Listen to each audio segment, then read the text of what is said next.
Hello, അപ്പം നമ്മൾ കുറേ നാളായി ഒരു ലോങ് വീഡിയോ ഒക്കെ ഇട്ടിട്ട്. അപ്പം ഇന്ന് നമ്മൾ വന്നിട്ടുള്ളത് ഒരു ക്രിസ്മസ് തീം ജേണലിന് പറയാം 3D സീൻ ക്രിയേഷൻസ് ആണ് കേട്ടോ. ഈ ഒരു കവറിൽ 3 ഷീറ്റ്സ് ആണ് കേട്ടോ വരുന്നത്. ഒരു ബാക്ക്ഗ്രൗണ്ട് വരുന്നുണ്ട്, ബാക്കി 2 ഷീറ്റിലും സ്റ്റിക്കേഴ്സ് ആണ് വരുന്നത്. സംഭവം ഇങ്ങനെ കാണാൻ തന്നെ അടിപൊളിയാണ് കേട്ടോ. ഈ ഒരു പാക്കിൽ തന്നെ ഇതിൻ്റെ ഒരു ഫോട്ടോ കൊടുത്തിട്ടുണ്ട്. അങ്ങനെ വേണമെങ്കിൽ ചെയ്യാം, അല്ലെങ്കിൽ നമ്മുടെ ഇഷ്ടത്തിനും ചെയ്യാം കേട്ടോ.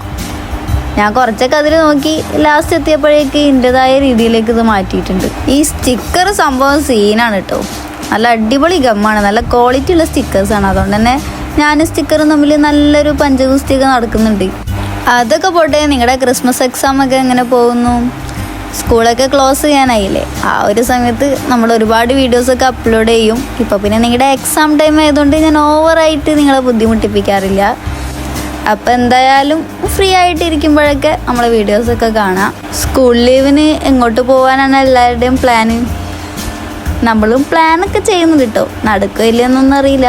കുറച്ച് ദിവസമായിട്ട് ഭയങ്കര പ്ലാനിങ് ആണ്. പിന്നെ എനിക്ക് ഇതുപോലത്തെ 3D സീൻ ക്രിയേഷൻസ് ഒക്കെ ചെയ്യാൻ ഭയങ്കര ഇഷ്ടമാണ് കേട്ടോ.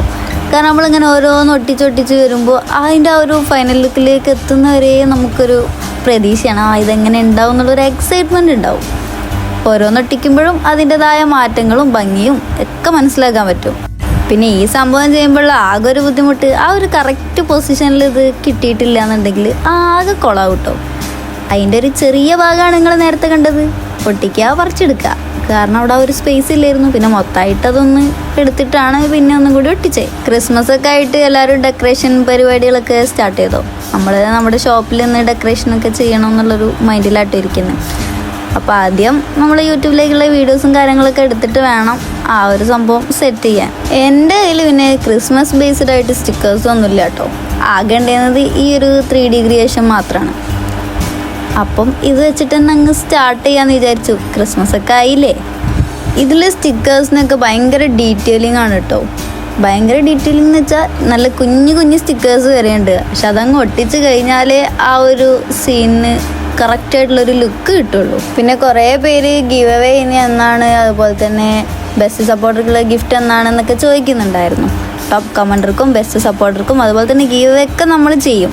പക്ഷേ എന്തായാലും ഗീവ് അവേ ഈ അടുത്തൊന്നും ഉണ്ടാവില്ല. നമ്മളൊരു 1K സബ്സ്ക്രൈബർ അതിന് ശേഷമായിരിക്കും ഇനിയുള്ള ഗീവ് അവേ ഉണ്ടാവുക. ടോപ്പ് കമൻഡറൊക്കെ നമ്മളതുപോലെ സെലക്ട് ചെയ്തെടുക്കും. കാരണം ചില വീഡിയോസ് ഇപ്പോൾ തീരെ കയറാറില്ല, എന്നാൽ ചില വീഡിയോസ് നല്ല അടിപൊളിയായിട്ട് കയറും ചെയ്യും.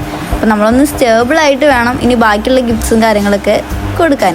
അപ്പം മാക്സിമം നിങ്ങൾ സപ്പോർട്ട് ചെയ്യുക. നിങ്ങളെ സപ്പോർട്ടാണ് നമുക്ക് വേണ്ടത്. അപ്പോഴാണ് നമുക്ക് ഒരുപാട് ഗിഫ്റ്റ്സും കാര്യങ്ങളൊക്കെ എല്ലാവർക്കും കൊടുക്കാൻ പറ്റുള്ളൂ. ക്രിസ്മസ് തീം എന്നൊക്കെ പറഞ്ഞാൽ ആദ്യം എല്ലാവരുടെയും മൈൻഡിൽ വരല് നമ്മുടെ സാന്താക്ലോസ് ആണ്. നമ്മുടെ ക്രിസ്മസ് അപ്പൂപ്പനെ ആളില്ലാത്ത ആദ്യത്തെ ജേണൽ ചിലപ്പോൾ ഇതായിരിക്കും കേട്ടോ. ക്രിസ്മസ് തീമിൽ ക്രിസ്മസ് അപ്പൂപ്പൻ ഇല്ലാത്തൊരു ബാക്ക്ഗ്രൗണ്ടാണ് നമ്മൾ സെറ്റ് ചെയ്തിട്ടുള്ളത്. പിന്നെ ഈ ഒരു സ്റ്റിക്കർ കാണുമ്പോഴാണ് കേട്ടോ നമ്മുടെ ഗിഫ്റ്റിനെ പറ്റിയിട്ടൊക്കെ ആലോചിക്കുക. ചെറുപ്പത്തിലൊക്കെ എനിക്കുണ്ടായിരുന്നു ഇതേപോലെയുള്ള തിങ്കുകൾ. എന്താ പറയുക, എന്തെങ്കിലും ഗിഫ്റ്റൊക്കെ കിട്ടും, ആരെങ്കിലും തരുന്നൊക്കെയുള്ള മൈൻഡ്. എവിടെ എങ്ങനെ പോയാലും സ്കൂളിൽ നിന്ന് ന്യൂ ഇയർ ഗിഫ്റ്റ് കിട്ടുമ്പോൾ ആ ഒരു സംഭവം തന്നെ നമുക്ക് കിട്ടിയിട്ടുള്ളൂ. നിങ്ങളെ ഫ്രണ്ട്സിനൊക്കെ ന്യൂ ഇയർ ഗിഫ്റ്റ്, ക്രിസ്മസ് ഗിഫ്റ്റൊക്കെ കൊടുത്തോ? അതേപോലെ നിങ്ങൾ ടീച്ചേഴ്സിന് കൊടുക്കാറുണ്ടോ? ഞങ്ങളൊക്കെ പഠിക്കുന്ന സമയത്ത് കുട്ടികൾക്കും ടീച്ചേഴ്സിനൊക്കെ കൊടുക്കുമായിരുന്നു കേട്ടോ. പിന്നെ നമ്മുടെ ഷോപ്പിലേക്കും കുറച്ച് കുട്ടികളൊക്കെ വന്നിട്ടുണ്ടായിരുന്നു. അവരെ ടീച്ചറിന് ഗിഫ്റ്റ് കൊടുക്കാനും അതുപോലെ തന്നെ ഫ്രണ്ട്സിന് ഗിഫ്റ്റ് കൊടുക്കാനൊക്കെ അതൊന്ന് സെറ്റ് ചെയ്ത് തരുമോ എന്ന് ചോദിച്ചിട്ട് കുറേ പേര് വന്നിട്ടുണ്ടായിരുന്നു. അപ്പോഴൊക്കെ നമുക്കൊരു നൊസ്റ്റാൾജിയ ഫീലാണ് കേട്ടോ ഓരോ ഗിഫ്റ്റ് ചെയ്യുമ്പോഴും. അപ്പോൾ അത് നമ്മുടെ സീൻ ക്രിയേഷൻ ഏകദേശമൊക്കെ കംപ്ലീറ്റ് ആയിട്ടോ. ഇനി കുഞ്ഞു കുഞ്ഞു ഡീറ്റെയിലൊക്കെ മാത്രമേ കൊടുക്കാനുള്ളൂ. കുറച്ച് കിളികളും പിന്നെ എന്തോ കാക്കയാണോ പരുന്താണോ എന്തോ ഒരു സംഭവം അതും ഒട്ടിക്കാനുണ്ട് കേട്ടോ. അപ്പോൾ ഇതാണ് നമ്മുടെ ഫൈനൽ ലുക്ക്. ഇഷ്ടപ്പെട്ടാൽ ലൈക്ക് ചെയ്യുക, ഷെയർ ചെയ്യുക, സബ്സ്ക്രൈബ് ചെയ്യുക. നിങ്ങളുടെ സപ്പോർട്ടാണ് നമുക്ക് വേണ്ടത്. അപ്പോൾ എന്തായാലും അടുത്ത വീഡിയോ ആയിട്ട് നമുക്ക് വീണ്ടും കാണാം.